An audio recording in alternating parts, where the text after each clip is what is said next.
की चर्चा में आपका स्वागत है। मैडम की इज्जत जो है दांव पर लगी हुई थी, क्योंकि उनको 20 किलो बिरयानी जो है खुद ही बनाकर वहाँ पर सेट पर भेजनी थी। 20 किलो बिरयानी, वो भी घर पर, वो भी लेडीज़ कोई ऐसे बनाए तो ये कोई मजाक बात तो है नहीं।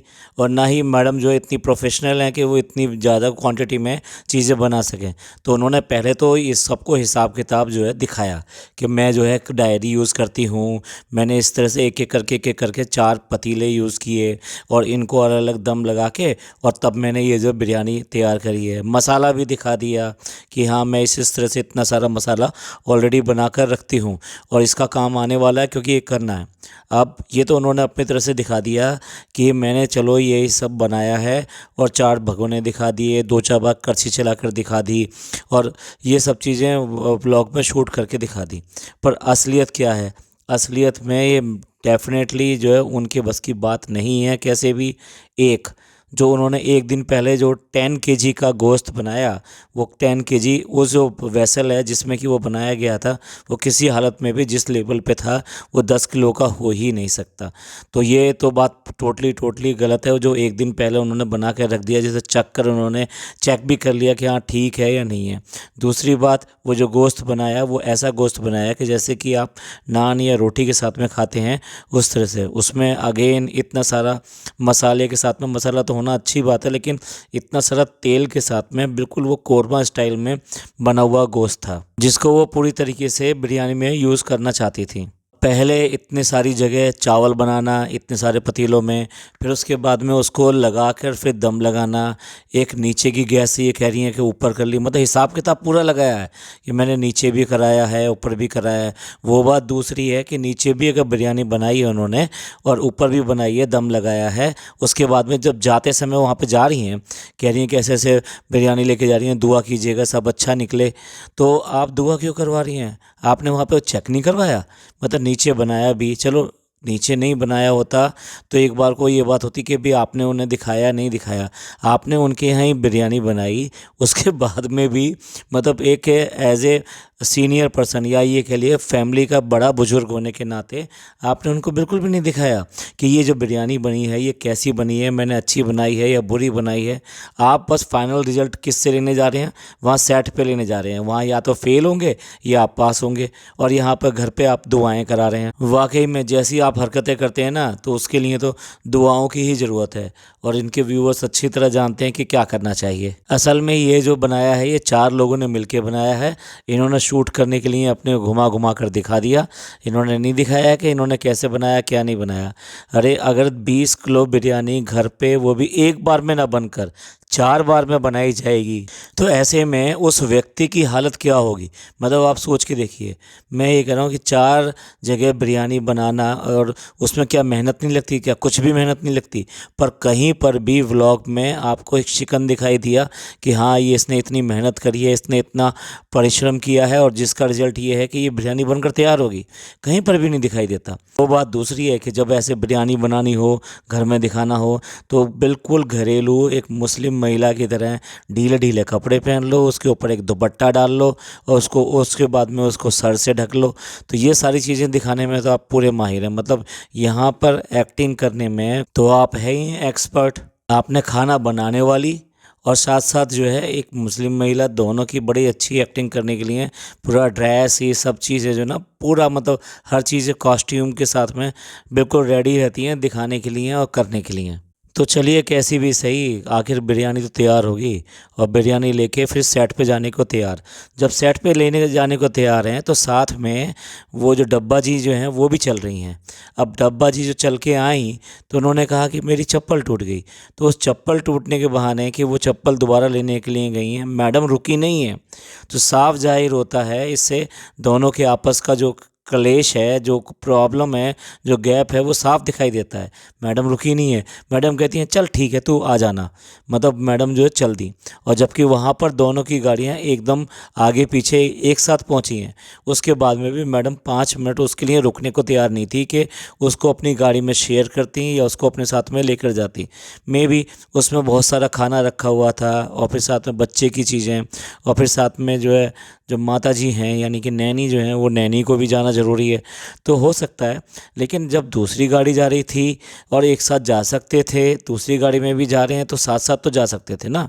5 मिनट में तो कुछ नहीं होता, इतना तो अंतर ट्रैफिक में भी पड़ जाता है। आपको 40 किलोमीटर दूर जाना है। और सेकेंडली अब डब्बा जी की बात करते हैं। डब्बा जी अगर गई, गाड़ी में गई, अकेली गई, कोई और है नहीं, ना अम्मी गई ना कोई गई, तो वो जो जनाब थे उनके यानी फ़नी भाई, वो कहाँ थे? यानी फ़नी भाई को जाने में वहाँ कोई इंटरेस्ट नहीं है, ना ही वो ले जाना चाहती। ऐसा क्यों हुआ भाई? आप कहीं पर भी जाने के लिए उनके बिना नहीं हिलती, और वो एक तरह से आपके ड्राइवर भी हैं, फ्रेंड्स भी हैं, कंपेनियन भी हैं, वो आपके सब कुछ हैं। तो फिर आप उनके बिना कैसे गए? ये कुछ बात समझ में नहीं आती है। ये सिर्फ एक ही बात है कि इन दोनों लोगों में जो गैप है, यानी जनाब और फ़नी में, और साथ साथ मैडम और डब्बा में, ये गैप अभी भी बिल्कुल ऐसे के ऐसे बरकरार है। हाँ, जब कैमरा होता है सामने, तो वो शुरू हो जाता है हम साथ साथ हैं। तो कुल मिला के ये है कि कैमरे के सामने कुछ और कैमरे के पीछे कुछ और, जो कि यहाँ पर साफ दिखाई देता है। इसी व्लॉग में एक और एग्जाम्पल दिखाई देता है।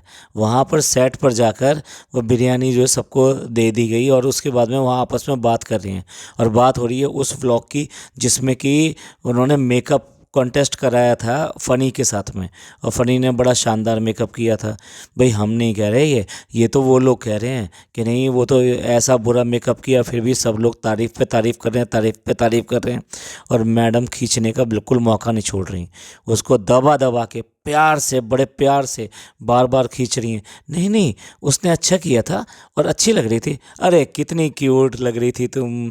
कुल मिला के उसने बड़ा अच्छी तरीके से खींचा। और हाँ, वो जो सर पे लगाया था ना, वो यानी कि वो चांद तारा जो बनाया था, उन्होंने दे दे के जो है मारा, और सीधा एक एक बात के लिए खींचा। कह भी तो सकती थी कि उसने तुम्हारा क्या रूप बना दिया था, पर उसकी भी क्या गलती है? उसको कहीं ये सब थोड़ा ना करना आता है। लेकिन ये सब उनके कहने की हिम्मत तो नहीं कहना चाहिए, लेकिन वो कहना नहीं चाहती थी इस तरह से, बिल्कुल साफ साफ बेबाक तरीके से। वो तो उसको खींचना चाहती थी कि तेरा क्या बना के रख दिया उसने, और उसके ऊपर तुम कितनी इतरा रही हो। और वो उस पर मज़े से ये कह रही है, जब वो इतना खींच रहे हैं उसके बाद में भी, कि हाँ मैं तो आपको भी दिखाने आने वाली थी, लेकिन रात ज़्यादा होगी। साफ दिखाई देता है कि इनके सामने उसकी बोलती बंद हो जाती है और वो बोल नहीं पाती है ठीक से। और कुल मिला के ये है कि अभी भी जो वॉर है वो अपनी जगह पे है, वो उसको नीचा दिखाने से बाज नहीं आता, और ये उनको नीचा दिखाने से बाज नहीं आते। बाकी तो कैमरा है ना, हम साथ साथ हैं कहने के लिए, और एक दूसरे की तारीफ़ करने के लिए, और आइडियल बहू, आइडियल ननद, आइडियल बेटा, आइडियल एवरीथिंग, सब कुछ बनने के लिए वो कैमरा है ना। कैमरा शुरू और फिर ड्रामा शुरू। अब सब कुछ हो गया, और एक बार मुंह से भी कह दिया कि हाँ भी मैंने आपकी इज्जत रख ली या नहीं रखी। तो इज्जत तो रख ली, लेकिन इज्जत गिराते समय मिनट भी नहीं लगता। बात हो रही थी कि भी किस तरह से जो शॉट हुए थे, जो उनका शो हुआ था, उसमें जो स्टेज फियर होता है ना, परफॉर्मेंस फियर जो होता है, वो सबको ही होता है, ऐसा जनाब कह रहे हैं। तो साथ साथ जो है उन्होंने बात यहाँ पे चूकी नहीं, क्योंकि पिछली बार मैडम ने दबा कर मारा था, इस बार वो दबा के मार रहे हैं कि तुमको भी था ना स्टेज फियर। और आखिरकार उन्होंने इज्जत वाली बात पे इज्जत एक मार ही दिया उनके ऊपर। अब मैडम भी जो है अपनी पुरानी यादों में चली जाती हैं कि भी बीबी में जब थे, बिग बॉस में जब थे, जो वहाँ सलमान खान के यहाँ से उनके लिए खाना आता था तो बहुत अच्छा लगता था। और जो फूड जो है, it is the one of the media to connect people. तो मतलब ये कहना चाहती हैं वो। लेकिन एक बात तो बताइए मैडम, अगर आपने ये सोच के ये सब किया है तो ये कनेक्शन आज तक कहाँ थे? कितने लोग आपके यहाँ दावत पे आते हैं, कितने लोगों को आप यहाँ बुलाते हैं कि आप लोग मिलते नहीं? या फिर अभी झलक दिखला जा आ गया तो आपका सारा प्यार और सारी समझ और ये पीपल से कनेक्टिविटी, ये सब चीज़ें जाग गई एक साथ? क्या समझ में नहीं आया? इतने सालों से हम आपके व्लॉग देख रहे हैं, हमें तो कहीं आपका ये कनेक्शन जो है वहाँ पर इस्टेब्लिश होता हुआ दिखाई देता नहीं है। चलिए, जब जिस दवा की ज़रूरत हो वो दवा ले लेनी चाहिए, ऐसा बड़े बुजुर्ग कह गए हैं। तो आजकल वो जो दवाई ले रही हैं वो ये वाली दवाई ले रही हैं, इसलिए वही सबको बांट रही हैं एक तरीके से, क्योंकि उन्हें चाहिए इस समय वोट। चलिए एंड करते हैं, मिलते हैं फिर अगले पॉडकास्ट में। ये पॉडकास्ट आपको कैसा लगा प्लीज़ लाइक कीजिए, शेयर कीजिए और सब्सक्राइब कीजिए। अपने व्यू बताना ना भूलें, आपके कमेंट्स का इंतज़ार रहेगा। खुश रहें और अपने लोगों का ख्याल रखें। अल्लाह हाफिज़।